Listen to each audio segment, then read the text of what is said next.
Hello, viewers. So this is day 2 of my second week of camping adventures at Thomas Mitchell Park. And I say it's the second week, but it's not the second week in entirety. It's not a continuous week. What it is, and yes, I took off my glasses because it was raining outside.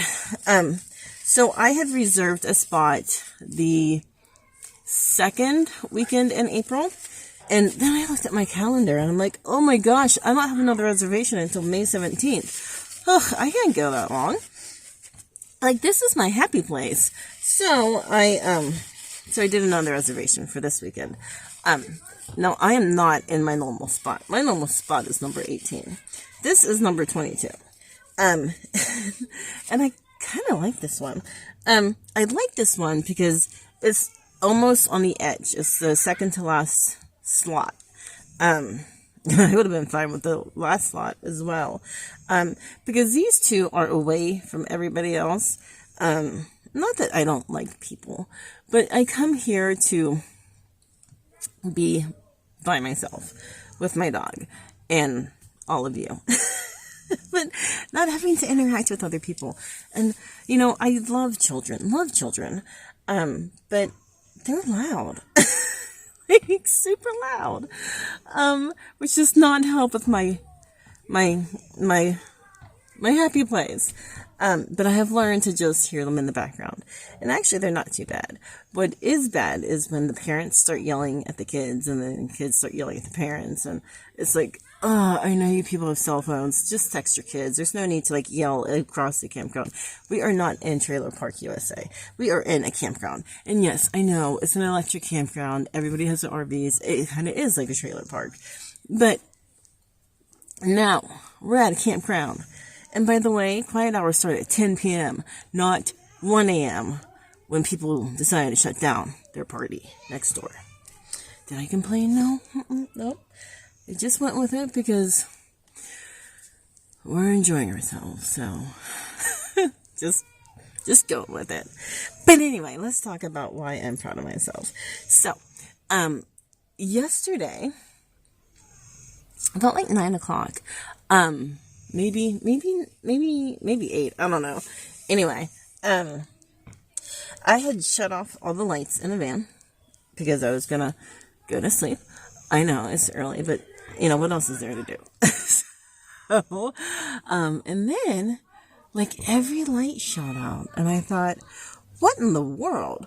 And it turns out that the lights in my van were on. And with me having the door of my van open the entire time, and, because I was sitting in my van, I was enjoying it, I had the whole ambiance thing, right? Well, I had run my battery down to the point where it was dead. Dead. So dead. Actually not too dead, deadish, mostly dead. Not enough power to turn the car on. And I didn't freak out. I did not. I looked around. I'm like, okay, let's make sure that every door is closed. Find out what created this, mess. And I figured it out. So now every time I leave my van, I make sure the doors close. All of them, all closed. Because I like for my battery to work whenever I need to leave. And then last night we had storms. Oh my gosh. We had 35 mile per hour winds. And the van was rocking. And then I had my sunroof cracked. And I thought, I can't even turn on my van to close the sunroof. And I thought, well, that's okay. I can just, I'll just put the cover on it. The roof part, not the glass part. And I did that, and I realized that, nope, can't do that either, because it goes up to the point where the ridge is. And so I still had a gap. So it was raining inside of my van. Good times. But I have leather seats, so, not a big deal. And there really wasn't anything up there, so it was kind of like the front got washed. Not a big deal at all. My curtain that separates the two got a little bit wet, and still is a little bit wet, but again, not a big deal, because I'm camping, and this is a camper van, so things will happen. So, I figured if things got really bad, George would wake up. And George would alert me that, like, I need to get the heck out of Dodge, right? Because, like, I owe my life to my dog or something like that. And he didn't wake up, so I tried not to freak out too much. But I did go on, I turned on my weather radio, and my weather radio is a piece of crap. I mean, it does what it's supposed to do. I just wish that it would, like, do a little bit faster. And give me what I want, because I'm the important one here. Right? Not at all, but you know. So instead I went onto my phone, and I Googled, and I got the weather, and it was instantaneous, and yay. Which told me that, like, we were having severe winds. And, but I did not hear a seek shelter. But the entire time I was thinking, if I have to seek shelter, the only place where I can go is across the campground into the restroom or the shower house, right? The shower house has a no pets rule in it. There is no way I would leave my dog. So I would either take him with me and go to the shower house and try to, like, bamboozle my way in there with my dog, or I would just ride it out in my minivan. So I thought, I'm not going to do any of that. I'm just going to ride it out in my minivan. So I did. Minnie, the dog, and me chilling. So I didn't go to bed till 4 o'clock in the morning. And, you know, I wasn't, like, scared. I was just alert. And I'm like, all right, ride this out, Whitney, because, you know, you're a big girl. You could call your husband and be like, hey, come get me. But why would I put my husband in danger to get into a vehicle at 4 o'clock in the morning, come to campgrounds that have quiet hours until 9 o'clock in the morning, come and save me, and then we have to come back the next day to get the minivan?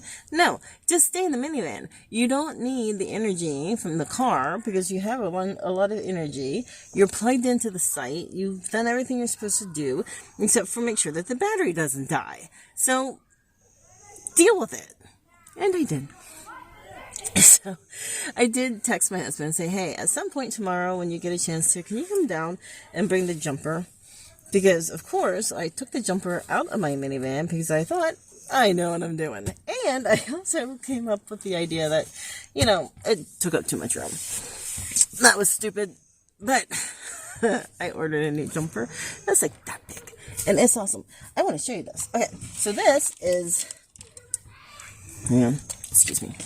This jumper right here is amazing. Look at how tiny it is.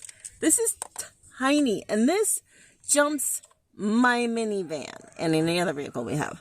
Like, literally, like, you turn it on, boop. Well, first you put these negative, positive. You turn it on, you turn it on, you turn on your engine, and the first time I did it, went, I'm like, okay, so then we waited a little bit, and then we did it again, and it went, and I was good. And I'm like, dude, this is awesome. And this is a 1,000 volt, and I bought a 2,000 volt. So, there we go. Oh, and it's USB chargeable. Oh my gosh, you guys, it's amazing. So then, of course, whenever I was done, when my husband was done saving me, he gave me this, and he said, keep it in your car until you get yours, and I am. And I plugged it into my USB charger, and it's all charged up. But I am going to plug it back into my USB charger and make sure that this bugger is charged all the time. At all times. Okay, so there we go. It's charged. And then today, George and I took an extremely long walk. We walked around, and guess what I found? Next video. Bye.